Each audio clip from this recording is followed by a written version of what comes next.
ये happy home multi channel का प्रसारण है सीधे आपके सामने। Focus Hindustan Mumbai news channel पर आप सभी का स्वागत। मैं हूं माजिद सिद्दीकी। दुआ सलाम आदाब, जय भीम। हक और हकीकत को बताने वाले खामोश बैठे हैं, सच बोलने वाले पर इल्ज़ाम। आने वाला वक्त ही बताएगा। वीडियो को आखिर तक देखिए। सबसे पहले फोकस हिंदुस्तान को सब्सक्राइब करें, लाइक करें, शेयर करें और अपने कमेंट जरूर भेजें। समाज को जगाने के लिए आपकी ज़रूरत है। मैं फिर आऊँगा ताज़ा खबरों को लेकर। माजिद सिद्दीकी, जय हिंद।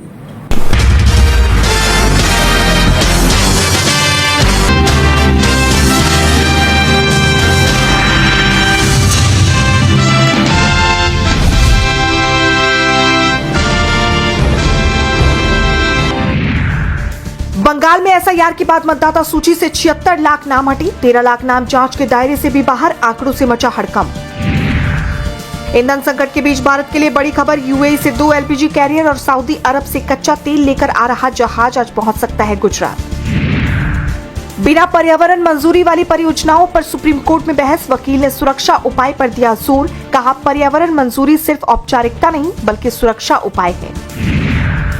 असम, केरल और पुडुचेरी में चुनाव के लिए नामांकन वापसी की आखिरी तारीख। तीनों राज्यों में 9 अप्रैल को होने हैं चुनाव। 4 मई को आएंगे नतीजे। दिल्ली के अक्षरधाम मंदिर में ऐतिहासिक पल आज। 108 फीट ऊंची नीलकंठ वर्णी मूर्ति की प्राण प्रतिष्ठा। इसे बनाने में लगभग 1 साल का लगा है समय। मां सोनिया गांधी की सेहत को लेकर राहुल गांधी ने जताई चिंता। मां का ख्याल रखने के लिए केरलम की नर्स की तारीफ। सर गंगाराम हॉस्पिटल में एडमिट है सोनिया गांधी। कर्नाटक विधानसभा के बजट सत्र का आखिरी दिन। सीएम सिद्धरामैया आज बजट और अनुदान मांगों पर चर्चा का देंगे जवाब। पहले 27 मार्च तक चलना था सत्र। दिल्ली विधानसभा के बजट सत्र का आखिरी दिन। बजट पर की जाएगी आम चर्चा। सत्ता पक्ष और विपक्ष के बीच तीखी बहस होने के आसार। आंध्र प्रदेश में बड़ा हादसा। लॉरी से टकराई बस। हादसे में 14 लोगों की गई जान। पेट्रोल डीजल की अफवाहों पर पैनिक खरीदारी। गुवाहाटी समेत कई पंपों पर लगी कतारें। सरकार ने किया दावा, कहा कोई कमी नहीं। मध्य पूर्व में जंग और हो सकती है भयानक। खर्ब द्वीप पर कब्जे को अमेरिका तैयार। ईरान ने बिछाई बारूदी सुरंगें। नो थैंक यू, अमेरिकी राष्ट्रपति ट्रंप का दावा। ईरान ने सुप्रीम लीडर बनने का दिया था ऑफर, मैंने ठुकराया। ट्रंप सिर्फ धमकियां नहीं दे रहे, वो तबाही मचाने को तैयार। व्हाइट हाउस की ईरान को विनाशकारी हमले की धमकी। कोई भी गलत अंदाजा लगाने से बचने की दी सलाह। अब मई में चीन जाएंगे अमेरिकी राष्ट्रपति ट्रंप। व्हाइट हाउस ने नई तारीखों का किया ऐलान। बीजिंग ने साधी चुप्पी। बांग्लादेश में बस की पद्मा नदी में गिरने से बड़ा हादसा। 18 लोगों की गई जान। कई लापता। सर्च और रेस्क्यू ऑपरेशन जारी। हॉर्मुज स्ट्रेट के बाद एक और समुद्री मार्ग को ब्लॉक कर सकता है ईरान। लाल सागर में स्थित बाब अल मंदाब स्ट्रेट को लेकर दी चेतावनी। भारत समेत दुनिया की बढ़ेगी टेंशन। भारत के लिए ईरान ने खोला हॉर्मुज। निर्बाध आ सकेंगे जहाज। ऊर्जा संकट कम होने की उम्मीद। आज से कैमरून में शुरू हो रही विश्व व्यापार संगठन बैठक। भारत का किसानों मछुआरों के हितों पर फोकस। डिजिटल व्यापार में भी आजादी की मांग। पश्चिम एशिया संकट की चुनौतियों पर केंद्रीय मंत्री पीयूष गोयल का बड़ा बयान। कहा, युद्ध में नुकसान तो होता ही है, हालात से निपटने के लिए राष्ट्र को होना होगा एकजुट। शेयर बाजार में फर्जी ऐप्स पर सेबी का एक्शन। गूगल के साथ वेरीफाइड ऐप लेबल वाले बैज लॉन्च। निवेशकों की सुरक्षा के लिए उठाया कदम। मेरे तन में भी राम, मेरे मन में भी राम, मेरे कण कण में राम, मेरे मन मन में राम, रोम रोम में समाया तेरा नाम रे।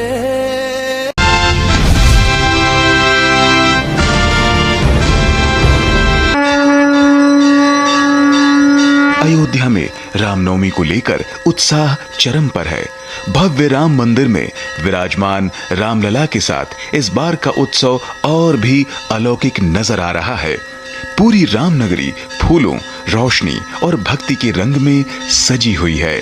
मंदिरों को भव्य रूप से सजाया गया है और हर गली हर घाट जय श्री राम के जयकारों से गूंज रहा है। अयोध्या इस समय एक विशाल आध्यात्मिक उत्सव में बदल चुकी है। श्री राम जन्मभूमि मंदिर में रामनवमी के पावन अवसर पर भव्य आयोजन चल रहे हैं। मंदिर प्रशासन के मुताबिक मंदिर पूरे दिन श्रद्धालुओं के लिए खुला है। सुबह 6:30 बजे से विशेष अनुष्ठान शुरू हो चुके हैं, जो सुबह 11 बजे तक जारी रहेंगे, ताकि बड़ी संख्या में श्रद्धालु सहजता से रामलला के दर्शन कर सकें।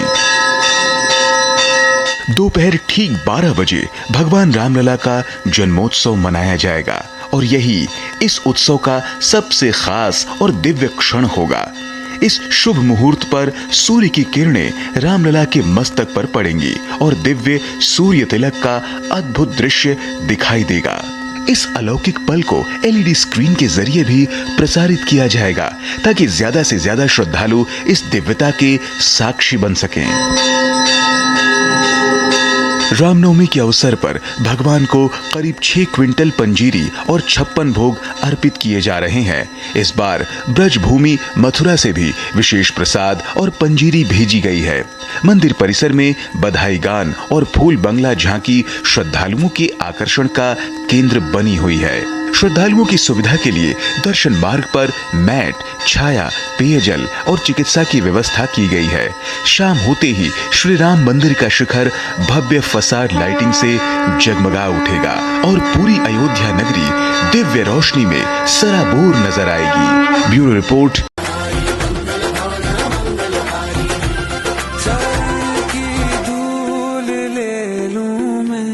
मेरे भगवान आए हैं, बजाओ ढोल स्वागत में, मेरे घर राम आए हैं।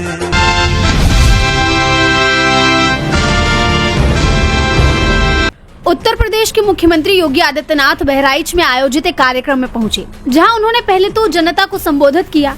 वहीं इस दौरान वो सपा प्रमुख अखिलेश यादव पर हमलावर भी नजर आए। उन्होंने अखिलेश को घेरते हुए कहा कि जिन लोगों ने समाज को जातीय चश्मे से देखा था, ये जाति उस समय परिवार तक सीमित हो जाती है जब वो सत्ता में आते हैं। इस दौरान सीएम ने पीडीए का जिक्र भी किया, जो सपा का मुख्य नारा है। हालांकि इस दौरान सीएम ने सीधे तौर पर अखिलेश का नाम नहीं लिया, लेकिन उनके बयान से साफ था कि वो उन्हीं पर निशाना साध रहे हैं। वहीं अब योगी का ये बयान उन्हीं के गले की फांस बन गया है। अखिलेश यादव ने योगी के हमले का फौरन पलटवार किया। उन्होंने एक्स पर पोस्ट किया कि भाजपाइयों को सोते जागते केवल पीडीए ही दिखाई देता है, केवल पीडीए ही सुनाई देता है। लोकसभा में हार की हताशा और आने वाले विधानसभा में सत्ता से बाहर होने के बाद अपने कुकर्मों की सजा भुगतने के डर से ये पीडीए का नाम सुनते ही थर-थर कांपने लगे हैं। जिनको पीडीए के साए से भी परहेज है, उनकी जुबान पर पीडीए बोलने में भी दिक्कत आती होगी। उन्होंने आगे सीएम योगी को चुप रहने की सलाह देते हुए कहा कि जो पीडीए की झोपड़ियों पर बुलडोजर चलवाते हों और विद्वेष की राजनीति के नाम पर लोगों के हाथों पर प्रहार करते हों, चोटी कटवाते खिंचवाते हों, वो मंचों पर मौन रहे। देखते हैं 2 दिन बाद इन्हें बड़े मंच पर बोलने का मौका भी दिया जाता है या नमस्ते ना करने का दंड देते हुए प्लास्टिक की कुर्सी पर दूर बिठा दिया जाता है। मन और वचन का गहरा संबंध होता है। जिसका मन बुरा होता है, उसका कथन भी बुरा ही होता है। वही अब अखिलेश के हमले के बाद योगी को अपना बयान ही भारी पड़ गया है। इस राजनीतिक घटनाक्रम के बाद विपक्ष और सरकार के बीच जारी टकराव और बढ़ गया है, जो अब कहां जाकर थमता है, ये देखना होगा। दर्शन को मेरी अखियां कब से तरस रही हैं, दर्शन को मेरी अखियां कब से तरस रही हैं, मेरी अखियां।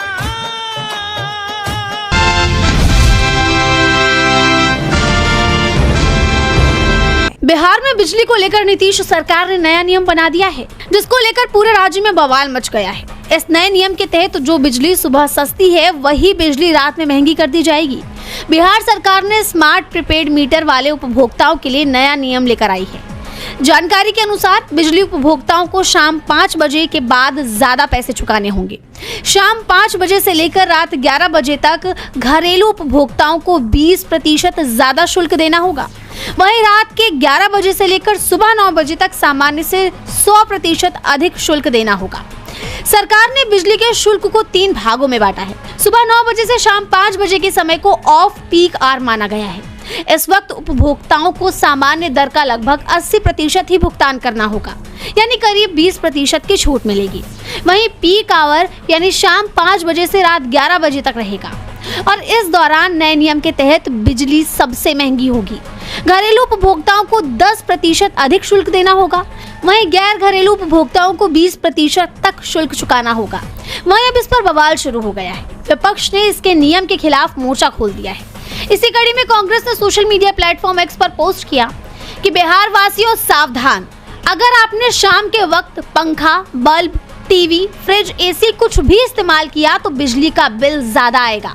ये बीजेपी सरकार की वसूली का नया पैंतरा है, जिसमें शाम 5 बजे से रात 11 बजे तक बिजली के दाम 20% बढ़ा दिए गए हैं।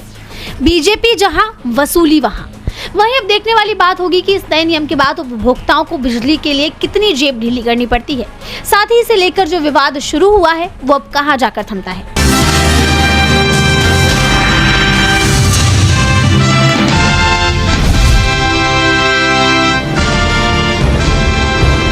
इलाहाबाद हाईकोर्ट ने शारीरिक शोषण मामले में स्वामी अविमुक्तेश्वरानंद और उनके शिष्य स्वामी मुकुंदानंद गिरी को बड़ी राहत दी है।